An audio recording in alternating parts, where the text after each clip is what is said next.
Hey guys, Elizabeth Quinn here again with Elizabeth Scenes and Scents. Welcome back to my channel. And today I have for you a different kind of a video where we're going to have a little Christmas planning decor chat. So the first thing that I wanted to share with you was that some of the things that you see here on my table are going to be incorporated into my scheme, where I'm trying to do sort of a starry night woodland theme in my upstairs, where I'm using blacks and golds and whites and browns. And my whole basement is going to be a cozy cabin. So I just had a few thoughts for you about how to plan and execute a really good design scheme without getting frustrated. So the first thing that I always do is go and get a pile of decorating magazines. I like the ones that are farmhouse inspired, the ones that are even like Victorian inspired once in a while, and the cottage style. And I will find a couple of really good articles that are in those magazines and make sure that I am studying the different design elements, how they put the colors together, the textures, the materials that they source, and kind of go out and look for similar things. So the black and white farmhouse deal has been very popular the last few years, and I'm always a little bit slow to embrace trends. In my own home, the black and white I have to make sure is softened by some other earth tone neutrals, so that's why I have this type of a scheme going on. So my first tip for you guys is find inspiration in either print materials, or you can use Pinterest, you can make a mood board, you can do all sorts of things where you take visual inspiration and bring it all together so you can study. And then if you're a list maker, you can make lists out of all that. If you're more like me, you carry it all in your mind and you go and you find the objects. The second thing that I want to share with you is look at your actual house and don't fight your existing finishes too much. So let's say you had a lavender wall that you were going to be working with where the Christmas tree was. Probably bright red and green is not going to be its best look. If you still wanted to go red and green, you could go with like a really soft spruce and a raspberry. That would be very pretty with the lavender.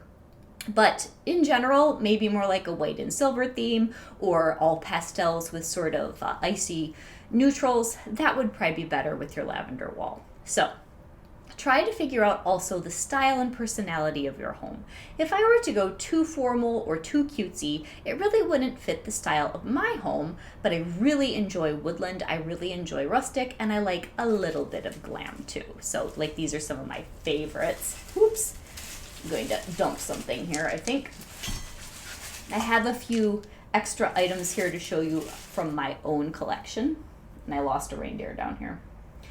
To just kind of add to up close and personal planning ideas. So as you have looked at the style of your home, this sort of thing is perfect for mine. It goes into all my trees. I have a 7.5 foot flock for the front. That is an ornament eater. I've got a reasonably small Walmart tree that's relit, that's wonderful, that's flocked in the back room. And in the basement, I have what I call the mother-in-law tree. And the basement this year, instead of this black and white deal upstairs, is all red and green cozy cabin, but it goes just fine with the mostly ivory walls and the sort of off gray-green accents and the brown leather, fake leather couch that's in the basement. So that really goes well with that, and there's not too much that's difficult to deal with down there. So when you are out shopping for your theme, you're looking for colors that tie together, you're looking for textures that you like, you're looking for interesting things that catch the eye.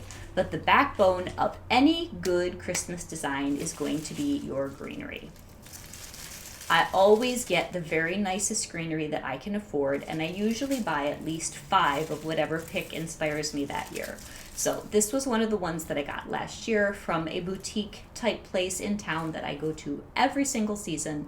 I usually pick one investment piece. So I got quite a few of this type of greenery last year. This year I got a whole bunch of sprays of like woodland berries to go in the basement because I already knew this would work in my flocked tree upstairs. I have a black and white, almost farmhouse style mantle, and that was kind of my inspiration jumping off point, along with this incredible ribbon that I got on Etsy. It's a D. Stevens. And just look how beautiful this is, guys. And this is going to go amazingly in my flocked tree. It's going to be gorgeous. I have a couple of interesting tree toppers I put my father up to making. I'm not going to show you those because I don't know which or if either of them is going to make it into my final design on my big tree or even my small tree. Also think about your spaces as kind of a whole, telling a story kind of a deal. So my front room's going to be a little bit more glitzy, and the back room's going to be a little bit more, I'm thinking Scandinavian and kind of woodsy. I'm going to put more brown in my back room because there's an orange couch to deal with than black. So these guys are going to go on the flocked tree back there, I'm pretty sure. And I also have a beautiful flocked garland from last year that I think I'm going to try doing asymmetrically in my bay window because asymmetry is totally in. In the front, I'm going to do these beauties on the mantle. And the pom-poms are something I'm really embracing for my front room to keep it kind of playful. I also have this, and excuse the dog hair, this will definitely get brushed. This is going to go on my camel leather couch. Ugh. I have this guy, which I've had for years, which will probably go into one of my chairs in the front room. And just other whites and blacks. Another ribbon that I got that will go with the theme. This one's from Walmart. And these may not go together directly, but they will be in different places in the same room and blend very well. And then I have one more amazing ribbon. This ribbon will be good for years in different design schemes. Look at the texture on that, you guys. This is just incredible. And the back door just popped open, so ignore that. But another thing that I love, always, always, always, you guys, is fresh greenery. If you live in a place where you can go cut something out of your backyard, it brings so much life to your designs, and in my case with this particular pot, it's free. Just be careful what type of greens you're working with. This right here is blue spruce, and I would not recommend it, especially if you're trying to do a garland or a wreath where you're handling it a lot. This is incredibly sharp and it will hurt you and you'll end up looking like you got in a cat fight. I have a little bit of this in one of my pots because I'm not going to be working with it very much. This type of green though, the soft ones like the firs and the cedars, you can do this all day long and it's so fragrant. Here is cedar, which is another one that I have a lot of in my yard.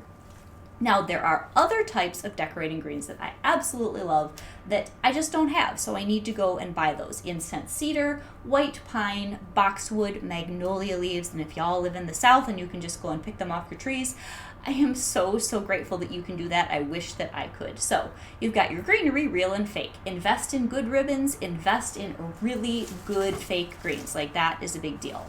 Always get at least 5 of a particular type of greenery if you possibly can when you're talking about your fake picks. And you can get, gold or white, or gosh, you can even get like pink stuff at Michael's these days. If you're into poinsettias, you can get that in almost any color, and you can recycle those every year if that's your type of tree. So especially if you like formal, that is a really good flower to collect. All right, another thing that's very important is lighting. And mood lighting most especially. Let me turn this off. Lanterns are wonderful, and I got this with the mini ones last year at Target, and I will be using these year after year after year. Your string lights, your regular lights are very important for setting the mood. Here are just regular string lights, and of course they can blink and they can be regular and they can do all sorts of crazy stuff. Usually I just leave mine on normal, although I won't tell you what I did in the tree in the basement, but it was a happy accident, and now I'm so glad that it was a happy accident. Another thing that's very important is having neat signs that kind of tie in your aesthetic and your mood. My girls found this one for me at Target this year. $5. That is a fantastic bargain, and this will go beautifully with my front room theme. That one back there was from Walmart, and that wasn't very expensive either. So after you have got your lighting, you've got your lights, you've got your greens, you've got your fake greens, you have your theme, you've looked in the magazines, you've gone shopping, then you need to add a little bit of whimsy or something that kind of sets your design apart. So that's where things like this come in handy for me, because they kind of bring a setting to life. If you don't like reindeer, you can do snowmen. If you don't like snowmen, you can do elves. If you don't like elves, you can do Santa. I mean, it's just endless. But the lacquered reindeer, this guy is like my favorite, although I do have a cool gold one in the basement you'll be meeting later. The one in the basement another day. The one in the basement even has a name. So I've tied together my theme. I have shopped for all my different pieces, And when I bring it home, I like to play with it like I'm doing here on the table, so I kind of get an idea and a feel of what I want to put where.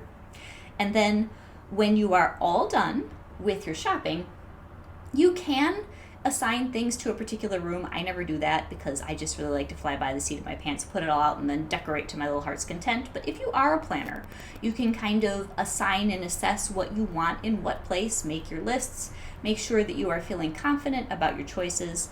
And I hope that you guys find that this season, thinking ahead with some of those different nuts and bolts kind of concepts, that it's less intimidating to you. Another thing that you can do, especially if you're on a budget, is just reuse objects that you already have in the house. So I already pulled the greens out of this, but we already had this. Already had the greens in the yard.